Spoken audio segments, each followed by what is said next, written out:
Yes, bwana, kuna ule msemo unaosema kwamba usiyempenda kaja. Ni story ambayo watu wengi wanaifahamu na msemo huu watu wengi wanaujua. Sasa Nicole bwana amerejea, amerudi na kwa mara ya kwanza kabisa ameweza kuposti katika page yake ya Instagram muda si mrefu akizungumza kile ambacho kilimkuta, lakini pia wale ambao walikuwa na msosola. Anapenda kutumia neno la kusema kwamba walikuwa na msosola na vitu kama hizo.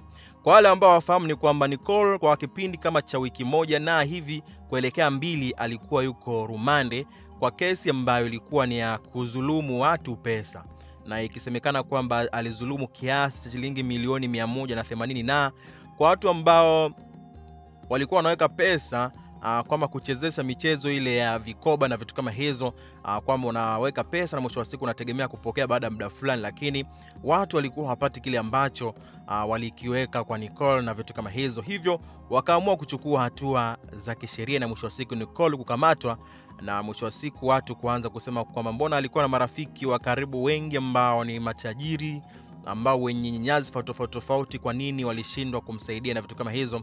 Ni historia ambazo zilizungumzwa hapo nyuma. Sasa Nicole leo analiweka wazi hili vizuri, watu wengi wafahamu kwamba ni kwa nini amebaki huko kwa muda wote huo na ni kwa nini watu wa karibu walishindwa kuonyesha kwamba wamemsaidia na vitu kama hizo. Kwanza anasema kwamba habari, napenda kutoa shukrani zangu za dhati kwa wote wenye nia njema na mimi. Naomba sana taarifa za michango ya fedha na nia ya kunisaidia kivyo vyote zipuuzwe. Mimi nina ndugu, marafiki na watu wa karibu ambao hawashindwi kufanya jambo, lakini ilibidi taarifa zote zifuatwe. Mtu yoyote asidanganye umma kuwa nahitaji michango. Kila kitu kipo sawa, niko salama na ng'aa kuliko zamani.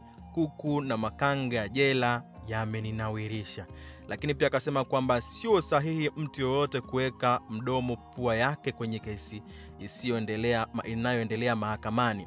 Waliopokea pesa wanazidi kurudisha na haki yangu nimepatiwa.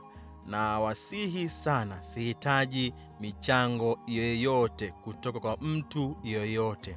Mwisho wa siku akasema kionjo, yani kuna kionjo fulani ambacho amekiandika mwishoni mwa ujumbe huu, akisema kwamba yamkini kuna mtu yoyote alinisosola kwa njia yeyote ile, kuanzia wasanii, wanafiki, marafiki feki na wanaonigeza sauti na kenge wote, na kuahidini nitarudi si punde. Naomba muda nishushie ujela na kimoeti cha baridi kwanza, au sio? Ni ujumbe ambao Nicole ameuandika na ni ujumbe ambao ameweka na utani fulani, lakini ni ujumbe ambao unabeba ujumbe uzito kwa sababu ana marafiki wengi sana, na mwisho wa siku marafiki hao ingebidi wamsaidie kakila, hata kama niko posti au kuzungumza kwamba watafanya jambo, lakini sio kukaa kimya na vitu kama hizo.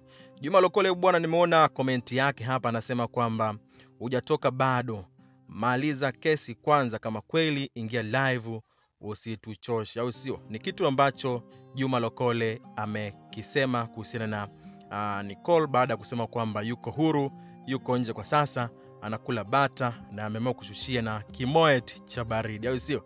Bwana, katika hilo na maoni gani mpenzi mtazamaji wa Zedee Media? Dondosha maoni yako hapo chini kwenye uwanja wa comment section, lakini pia usisahau kusubscribe, like na kushare, utakometisha ile kinoma noma.